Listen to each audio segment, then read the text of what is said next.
പൊങ്കൽ ഉത്സവം അടുത്തു വരുന്നതിനിടെ തമിഴ്നാട് സർക്കാരിന്റെ വാർഷിക പൊങ്കൽ സമ്മാന പദ്ധതിയെ ചൊല്ലി സംസ്ഥാനത്ത് രാഷ്ട്രീയ സാമൂഹിക ചർച്ചകൾ ശക്തമാകുന്നു. ജീവിത ചെലവ് വർദ്ധിച്ചു വരുന്ന സാഹചര്യത്തിൽ പൊങ്കൽ പാക്കേജിൽ ഗണ്യമായ പണസഹായം ഉൾപ്പെടുത്തണമെന്ന ആവശ്യവുമായി നിർമ്മാണ തൊഴിലാളി യൂണിയനുകൾ പ്രതിഷേധത്തിലേക്ക് നീങ്ങിയിരിക്കുകയാണ്. വർഷങ്ങളായി സംസ്ഥാന സർക്കാർ പൊങ്കൽ ഉത്സവത്തോടനുബന്ധിച്ച് ന്യായവില കടകൾ വഴി എല്ലാ റേഷൻ കാർഡ് ഉടമകൾക്കും പൊങ്കൽ സമ്മാന ഹാമ്പറുകൾ വിതരണം ചെയ്യുന്നത് പതിവാണ്.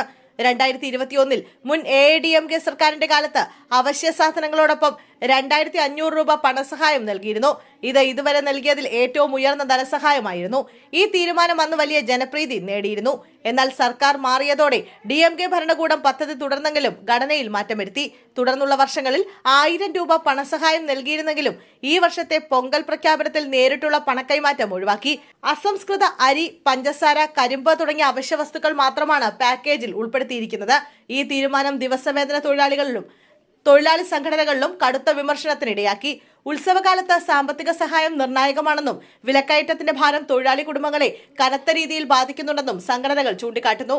അതേസമയം അടുത്ത വർഷം നടക്കാനിരിക്കുന്ന തമിഴ്നാട് നിയമസഭാ തെരഞ്ഞെടുപ്പ് പശ്ചാത്തലത്തിൽ പൊങ്കൽ സമ്മാന പാക്കേജിൽ പണസഹായം വീണ്ടും ഉൾപ്പെടുത്തുമെന്ന അഭ്യൂഹങ്ങളും ശക്തമാണ്. റേഷൻ കാർഡ് ഉടമകൾക്ക് 5000 രൂപ വരെ നൽകുന്നതിനെ കുറിച്ച് മന്ത്രിസഭാ തലത്തിൽ ചർച്ച നടന്നതായി റിപ്പോർട്ടുകളുണ്ട്.